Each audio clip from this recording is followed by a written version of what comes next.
Kingdom REI podcast. This is your host, Ellis Hammond, with my co-host, Cameron Roy. And this Hello. is the show for Kingdom real estate investors, where we look to share the stories and the work that Kingdom-minded real estate investors are doing in this industry. And with us today, we got a special guest. Pumped to have him, a good friend of mine, and a crusher. I like to say crusher because dude is crushing it in the best sense possible. Mr. Steven Libman. So what's up, guys? Steven, how you doing, man? Living the dream, brother. Thank you so much for having me again. I love coming on here and just talking about what God is doing in and through our business. So Great to have you on. Cameron, my man. Hey, brother. How are You know you? this guy, huh? Yeah, You know this guy. You're familiar with him. dude, we've I'm done some stoked. things. Me and Steve, we go way back, man. And it's all because of you, Mr. Good Ellis. Yeah, Steven gave you access to. I mean, you guys you did your first deal with Steven, right? And my second. And your second. Wow.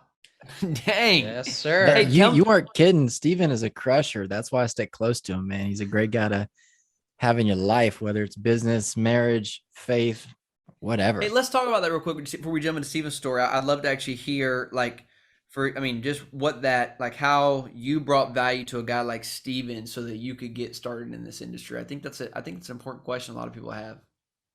Steven, how did I add value to you? No, man, we met through the mastermind, dude. And like I could tell Steve was doing big things and I wanted to pick his brain. Like he was somebody who I said, okay, I want to be somewhere in 10 years. This guy's there. I want to ask him. And So time out real quick though, because you said something that it jars me a little bit. So anybody that's listening, I want them to not think that that's the way to approach somebody. And you didn't do it to me either. So I don't know what made the words fall out of your mouth, but don't call somebody that you want to be a mentor of yours or somebody that's a little bit further down the road of yours and say, hey, I want to pick your brain, right? Yeah. I always think it's interesting. Like we have to have the caveat. So that's not what Cameron did. We were in a mastermind together shooting towards similar kingdom oriented goals. And that was the synergy that we had right off the bat was we were both believers, had same values, things like that. So sorry to cut you off. No, a great point. And, but there are all things along the way. I love picking your brain. I'm like, hey man, how do I be a better husband? I feel like sometimes I just suck and I know you crush it. Yeah, man, we just met and collectively, I just felt like he was a brother of mine from the beginning, as well as Ellis and a bunch of other guys in this group. And, told me what he was doing. I told him what I was looking to do, and where I was at was kind of ideal because this first deal we did, at least together, is in my backyard here in Dallas, just right outside of Dallas. And Steven at the time was up in New Jersey. Doesn't live there anymore. Lives in a lot more beautiful of a place. But I think it just made a lot of sense for where I was at, where the deal was, what I was trying to accomplish, how I come alongside the team here in Dallas. Yeah. And you were able to bring equity. I mean, that was something that Steven needed. You were able to go and bring equity to the deal, and that was helpful to get that deal to the finish line. So it wasn't like you just were getting a free pass. You brought something. Yep, exactly. Yeah, the deal or money. I mean, that's really the value there. But cool. For me, it was money. Well, hey man, this isn't your show, Cameron. This is Steven's show today. So we're gonna. I know. Why you asking me all the questions? Steven, man, let's get a little introduction. I mean, we've probably already read your bio at this point, but I'd love for you to just introduce. How would you describe yourself, man, and what you're focused on in terms of this real estate space? I started out as a realtor about 15 years ago, maybe 14 years ago now. And in the residential space, working for some investors, finding them flip properties. And then at one point I said, I think I could do this myself. So we went in with no real plan, no real flipping experience, no real wholesaling experience, and no money in the bank. And Travis and I went to Costa Rica for a couple of weeks and came back and decided to burn the boats. And if you don't know what that means, literally just means that we reached the shoreline and we lit the boats on fire. There was no retreat. There was no plan B. We decided to become real estate investors full time. And first couple of years was very difficult, but we did end up flipping nearly 1,000 houses over the next 10 years and learned a lot of lessons along the way. Almost lost our shirts a few times along the way. Finally found some great mentors that helped us scale that business properly and appropriately. And then about 3 years ago, we decided, man, we're getting crushed on these taxes from wholesaling and flipping properties because it was ordinary income tax for us. And so we started looking and talking to some mentors about how to minimize our taxes. And they started telling us about passive income, depreciation, long-term capital gains, and just the types of things that you can get from passive real estate investing.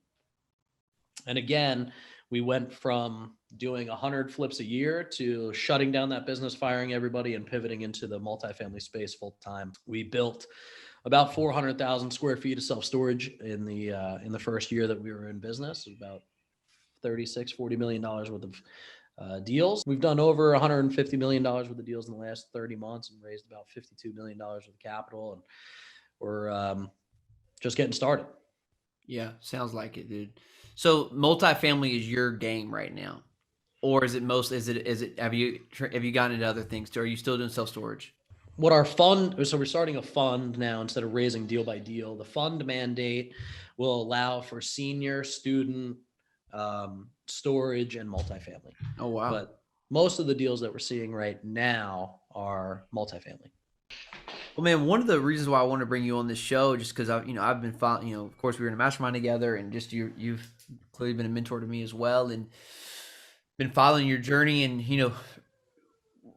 one of the things that sets you apart, man, is I feel like you're really bold, and you've kind of built a brand and a reputation around what you guys support and how you structure deals. And so, can you talk about that one? What that is? And let's get into that. And Cameron, help kind of spur this conversation on, because you may know the ins and outs more than I do. But first, let's just give our audience like an idea of how and what you've been able to accomplish through real estate in terms of giving, and then we can talk about the structure of that. But it's pretty cool how you use this asset class to increase generosity and be able to give more. Yeah, so through some prayer, we were trying to figure out, like, Lord, how do I give more now until I get quote unquote there? And I don't care how many real estate deals you've done, depending on how much ownership you have, depending on how big of the GP you are, you might have 1,000 units under management, but really only make $20,000 a year out of cash flow, right? So it's just ask those questions to the sponsors you're partnering with, but to figure out how you can give more now until you get financially there was kind of the pain point for us. I wanted to know, like, we're doing $30-40 million projects, Lord, like, how do I give abundantly through this project? And it was pretty simple, right? He just said, partner with me on every deal. And from a risk mitigation standpoint, what better risk mitigation do you have than partnering with the creator of the universe? So what we did was just say, every deal that we do, we're going to give incrementally more than we did last deal. And, that's an internal conversation. We like to give till it hurts. So we've done anywhere from 1 to 20% of a deal of cash flows and fees will now go to our donor advised fund so that we could give. The first year, I think we gave maybe $3,000 away. This past 6 months, we've given over 6 figures a month away. Wow. So that trend should continue. Our goal, our 3-year giving goal. And this is the heart behind the company, right? So this isn't just us bragging on how much we're able to give away. Like, I'm always very tentative to talk about how much we give away, because what the scripture says, right? Like, we're not trying to ring the bell in church and say, look at me. But at the same time, especially for this audience, I'm okay having the conversation, because I think we're encouraging each other to be bold, to step out in faith, even in our giving, and how important that is to say, 100%. well, how do I start to give more now? Well, trust that the Lord will continue to grow your business and give as much as you possibly can, right? And then see how he blesses that. But I say all that because, regardless of what we've been able to give and how many people we've been able to affect, it's all been God's grace to do it. But we put that first as the heart of the business to say, how do I back out my goals for acquisitions this year? Our goals for acquisitions are predicated on how much money we want to give away, and then back into how many deals that means. That means backing into how many doors and what the profit per door will look like. So we know how many doors we have to get to, what the profit per door would have to look like for us to give away. Arbitrary number, right? If we give $1 million away this year, what does that look like in a level of acquisitions and cash flow so that we can give $1 million away? Yeah, I do. I love that. Like, that's the way me and my wife talk about our budget. Like, most people will start with a budget and say, well, we make $100,000 a year, so here's what our budget is. And we actually do the opposite. Like, what do we actually want to accomplish and do and spend time with our families, and how much is that actually going to take? Because what you're doing there, you're already putting yourself, I think, in the mode of the creator, which we're made in the image of the creator. We have the spirit of the creator. We live, we believe in a God of abundance. You're putting yourself, I think, in the right mindset, spiritual mode, whatever you want to call it, man. Like we are creators. There's abundance and opportunity out there. So I love that you're starting with what do we actually want to give or create, and then what do we actually have to go do to be able to accomplish that. Yeah, and what you focus on grows, right? So like Yep. if you're focused on the giving and you want to grow that giving, what you focus on grows. If you want to figure out how many Lambos you can put in the driveway, and that's what's going to happen, right? And it really is just the pyramid of what is the priority. If the priority is kingdom funding, right, which ours is, then how do we make that literally the priority for the whole team, right? And that's where we start setting the goals. If you're, and this is past the tithe, by the way, we all have tithing Christians on the team, and all of what we're talking about giving is offerings, not tithes. And when we start to say we're going to give what's left, then that gets very small. It's similar to Profit First. If you guys have read Profit First, you focus on the profit first because you can end up doing more with less when you take some profit off the table, right? If you take 10% of tithe and 10% of profit off the table on every single deal, and then you run your business with the next 80%, then you'll figure out how to get it done in 80% versus the 90 that you were working with before. And that's the whole premise behind Profit First is try to take as much profit as you can out of the business when you can, and then do what you can. Because if I have 100 grand to spend on marketing, guess what? 100%. I'm gonna spend 100 grand on marketing, right? If I have $1 million to make or $2 million in revenue, then I'm going to spend the $2 million. If I only have $1 million because we've given $1 million, we'll figure out how to do it, right? Yeah, Just you're right where on, your man. focus is goes. I want to ask you to follow up to that. So I made this mistake. I'm a young entrepreneur, and admittedly, I've made mistakes. One of my biggest mistakes this past year was we finally made some money, but I didn't really have a good giving plan on when to give, and I was like, I'm going to give it at the end of the year. Well, end of the year came, and I didn't plan for how many expenses I had at the end of the year and how much I had to prepare for the new year. And what I thought I was going to give, actually, I had to spend, and there was no way around it. Like I had to pay people, and so that was an error on my part, something I've learned. So I'm curious, man. Like, do you guys? Is it so? You're saying it's every deal, like you're not waiting to the end of the year. It's every month or every quarter, every deal. It's coming off from the top, and you're not waiting. Is that how you're doing that? It's just like the tithe. Yeah. It's every check, whether that's an asset management fee, whether a cash flow distribution, whether an acquisition fee, whether a sale of a property, like whatever the check, whatever the revenue is that comes in, we decide that this is the percentage this year that we're going to start taking out of that. Our goal is, we'll be able to do more as we start to, but Sean, we have Chief Operating Officer, Sean, who puts together our yearly budget.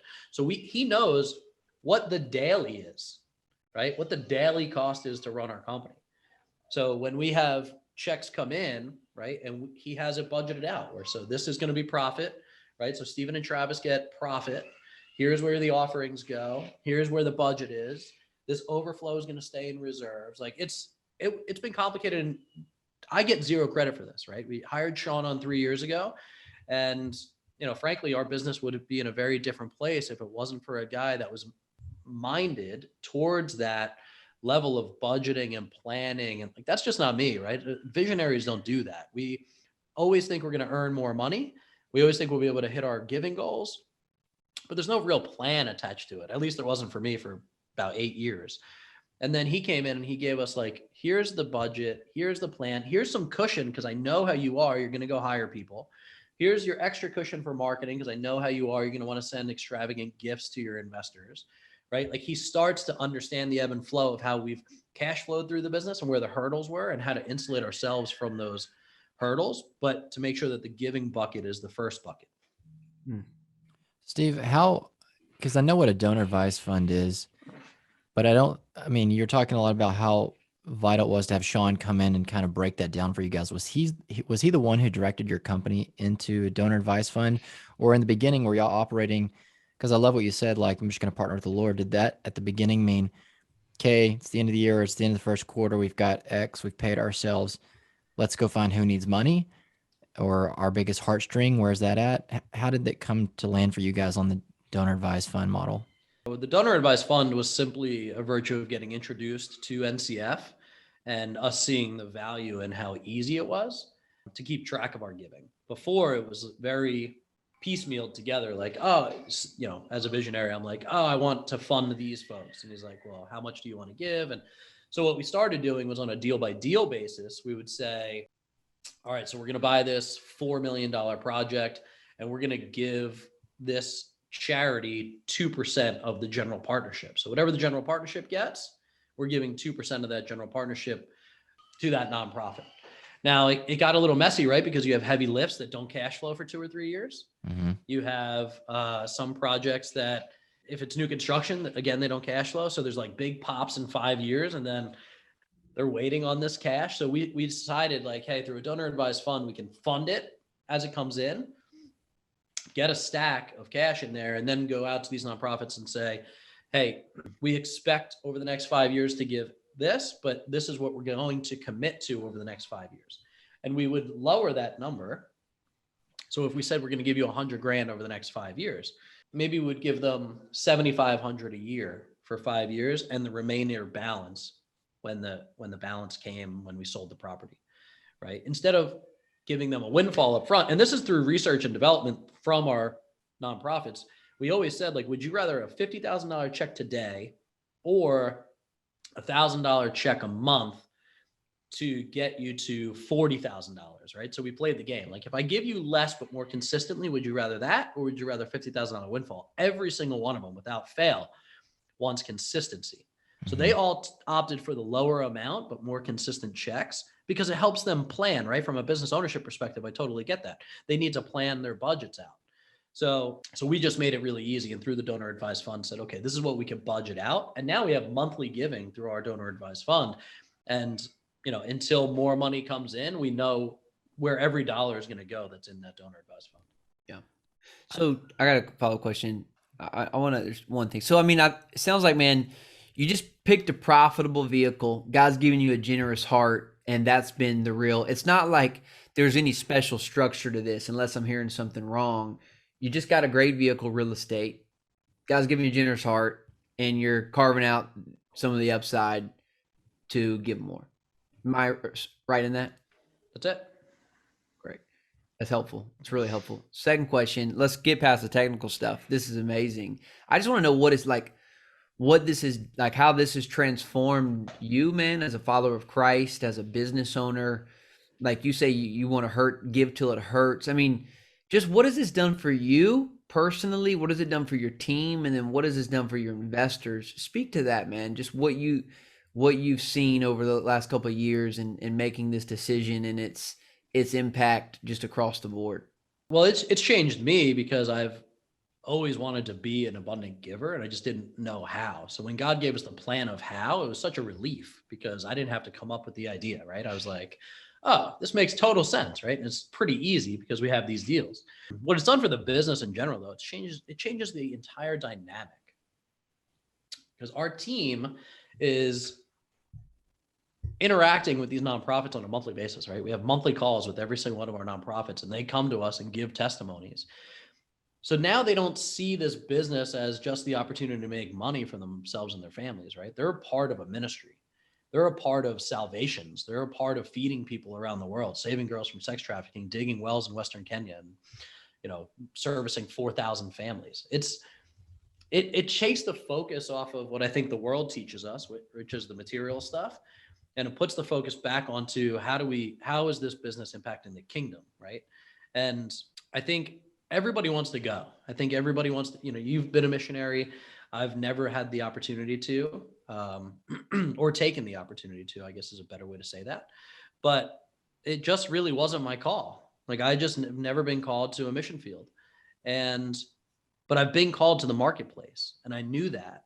And for me personally, it was nice to see the intersection of marketplace and ministry come together so fluidly to where I didn't feel like I was skirting the kingdom because I had to focus on my business, right? My desire for success was no longer predicated on my desire for material things. My desire for success was okay because it's what God instilled in me to be a business owner so that we could go be the rope holders for these other ministries around the world.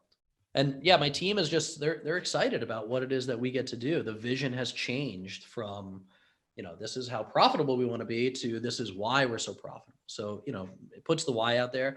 And then finally, to your question of what it's done for the investors, I would say 50% of the investors don't care. Right. And I would say the other half have come to our fund and to our business because, if not at least partially attributed to, that that's the heart of the business. And they have that as a core value for themselves. And they haven't thought through as a family how to do it. So by investing, they inadvertently get to partner with us in those ministries and they get to have the benefit. Yeah, I mean, it's that triple bottom line, right? Where they can make a return, they can have an impact, and they're advancing the kingdom. It's pretty massive that their dollar can do three things. Does it matter what, like, if you support an organization that, I mean, you say 50% just don't care, they don't even look, but how selective are you with your organizations, your nonprofits? Is that So all but one are kingdom nonprofits. And I say all but one because that one that we're talking about is the Toms River Field of Dreams. So there was a story years ago where a Toms River teacher from New Jersey and his 18-month-old son got hit by a beer truck of all things. And the son had a traumatic brain injury and he was bound to a wheelchair, very different life, right? And they're a Christian family.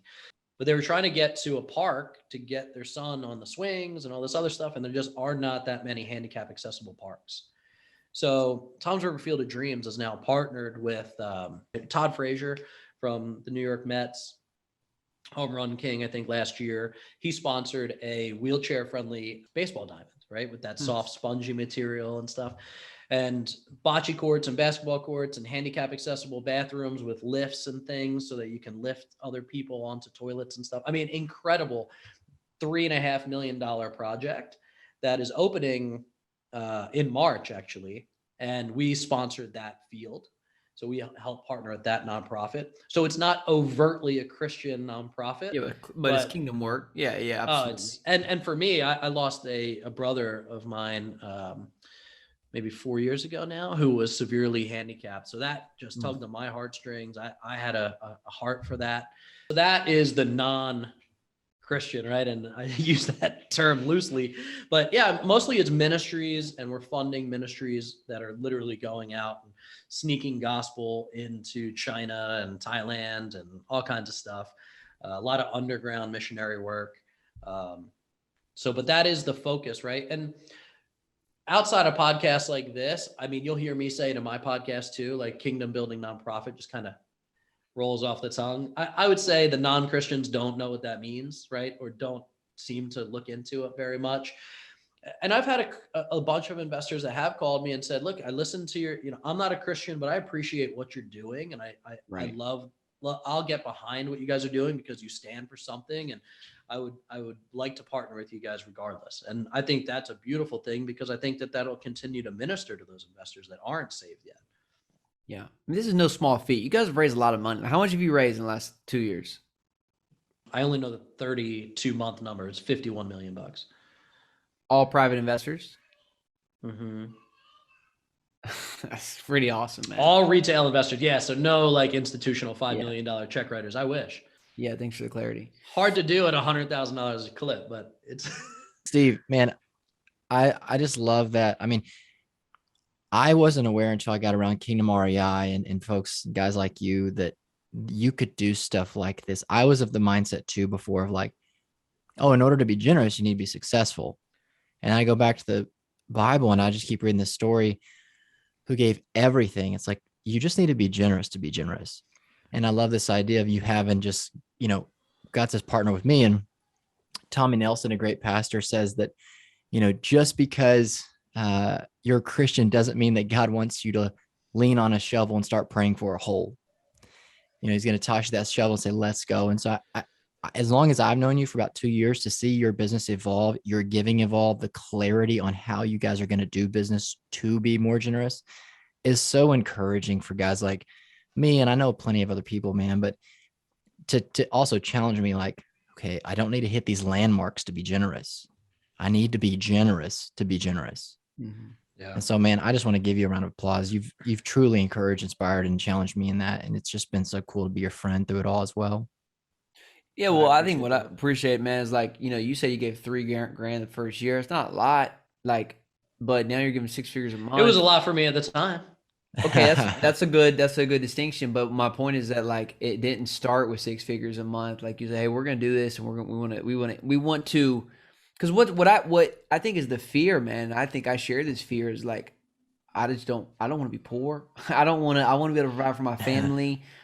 And what you've done is like saying, no, we're just going to, as our business grows, we want to continue to increase our what we give to. And so in some ways, like as the Lord blesses and the Lord causes you guys to flourish, your giving and generosity can grow alongside of that. And honestly, probably you could speak to this, has increased, and as the more you give and the more your business grows, you see the Lord taking care of you. It's probably made you more generous today than you were 2 years ago. I would imagine. So you could speak to that.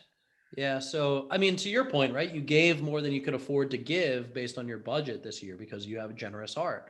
I'm the guy who, when somebody's car broke down, I was like, let's fix their car, give them my car, right? My wife, when we first got married, was like, I love your generous heart. She's like, it's part of the reason that I married you.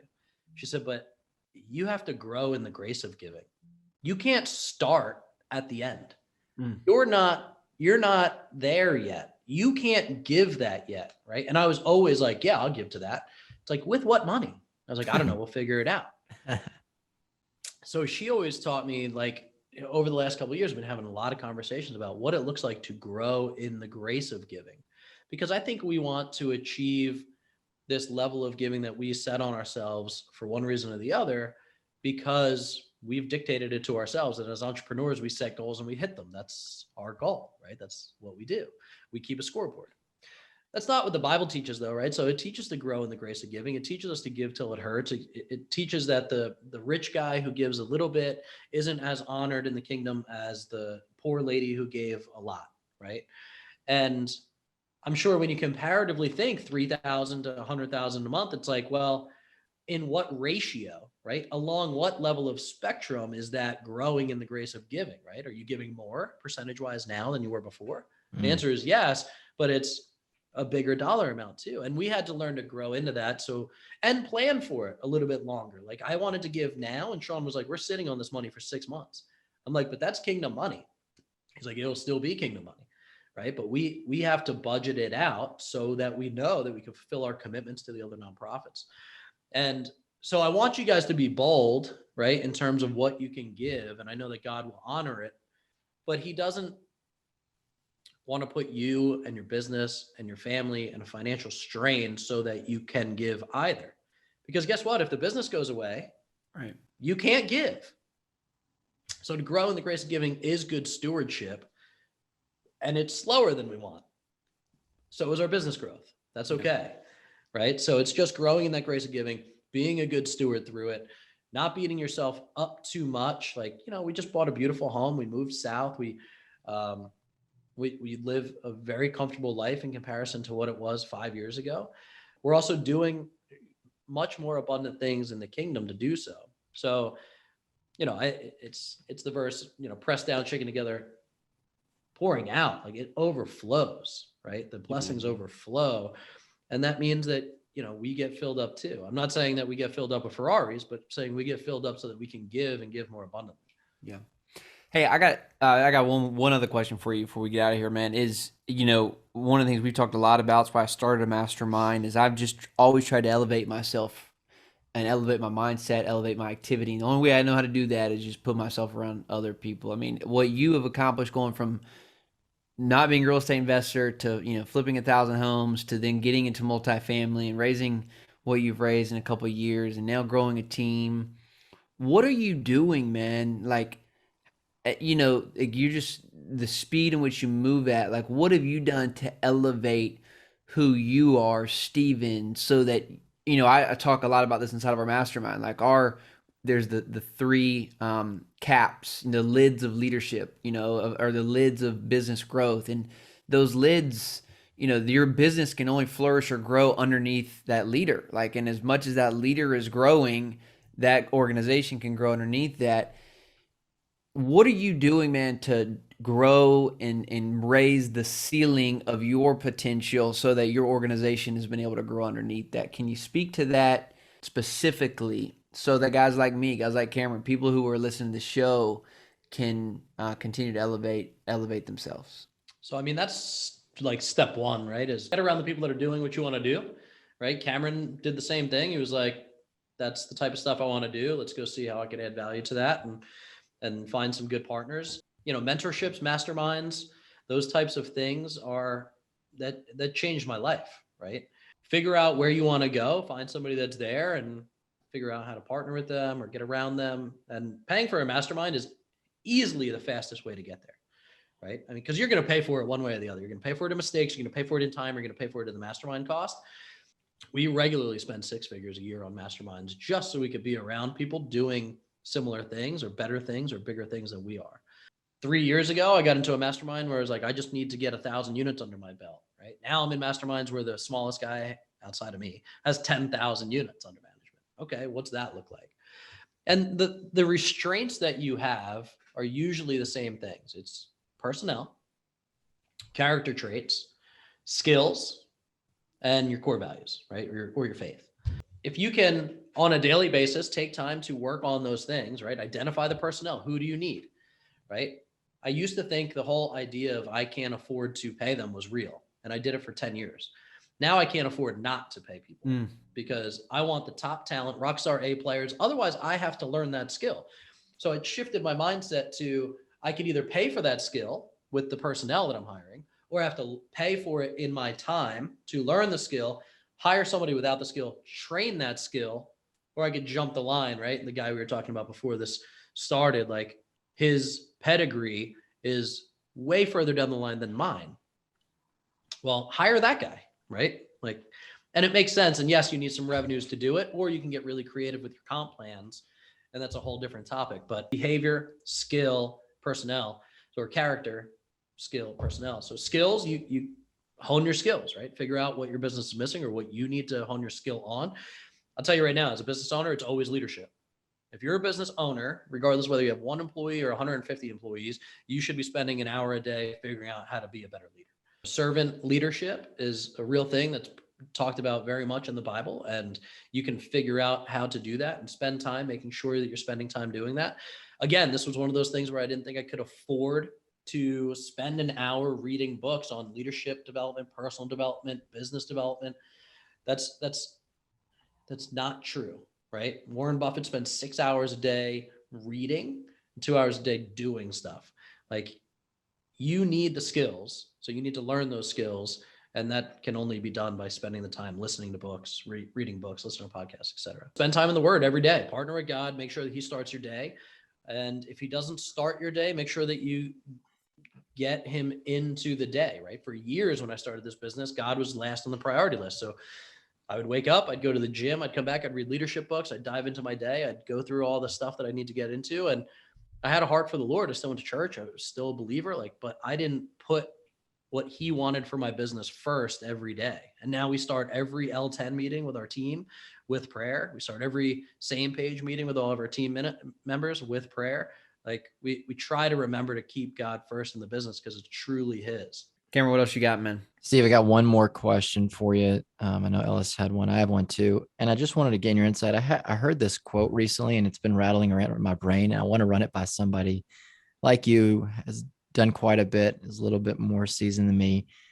And the quote said to bite off more than you can chew and then figure out how to chew it. So as a guy who's done a lot, and maybe sometimes you've put more on your plate than you wanted to, or no, you should have. What do you think? You think you should be, reflective and figure out I can only chew this much, so therefore I should only bite off that much, or hey, bite off a little bit more and figure it out? I can tell you what it means for me. And okay. I do know enough now about hiring and firing people and the people that we've partnered with is that you can achieve the same things over the long term as people with very different viewpoints. So actually my friends, Chris and Arian Lemire, you guys know them, right? They're believers and also in the multifamily space. They had a beautiful post on Facebook about this. And they said, what do you think? Should I rip the wheels off and go full bore into this? Or should I have they answered somebody else's question, or should I have a year of money in the bank and then leave my W-2 job and then go into real estate, right? And that's what they did. They made sure that they had a year of budget and a cushion, and then they got into real estate. And they've been wildly successful at it, right? They're very methodical, they're process oriented, they're risk averse. I'm risk averse in my own way. And what Chris said was, I think you'll find a wide gamut of answers, right? For us, this is what we did. I know some other people in the space that had no savings, no plan, and burned the boats. And I was like, ooh, that's me, right? And it's not because I'm not risk averse, I'm risk tolerant to my own skill set. I knew that I would do whatever it took to make sure that this business would win. And to your point about, should I continue to bite off more than I can chew? That's all I do, right? We sit BHAGs with big, hairy, audacious goals. And everybody every once in a while will say, you know, this about a comfort zone or that about a comfort zone. And I always retort, like, I don't know what a comfort zone is anymore. We've lived so long outside of our comfort zone that I don't even know what one looks like. So I think you have to know thyself, right? And know like what's comfortable for you and what's a decent level of like getting outside of your comfort zone versus, you know, I keep figuring out how to bite off more than I can chew, and, you know, we'll figure it out. Love it. Thanks, man. Steven, give us where do we, I mean, dude, you're a man worth following. He's on Facebook. He I feel like you put out more stuff on Facebook than anywhere. So that's a great place probably to follow you. But where for folks to learn more about what you guys got going on, man, where can we go? Yeah, you can always go to our website, integrityhg.com. Check out the Invest with Purpose tab. That's where we support all the nonprofits and get updates on them. Also have a podcast called Free from Wall Street. So check out the Free from Wall Street podcast. And yeah, just follow Steven Libman on any social media platform. Everything that's on Facebook is usually on LinkedIn or Instagram if you have a particular social of choice. But yeah, we're all over the place. Love to talk to you. If you're a believer trying to figure out how to, you know, do your business, you know, especially if it's in real estate, you should be talking to Ellis and getting around his mastermind. And I was there for a long time. We have since moved into one mastermind a year just based on time. So we haven't had the pleasure of attending all the events recently, but I do expect that we'll have calls and stuff that we'll be able to join on to. So the mentorship is a big piece of this. So you can follow me, but follow other guys that you know are further than where you want to go, doing the things that you want to do. So whether it's me or somebody else, just get around those people that'll change your life. Yeah, good word, man.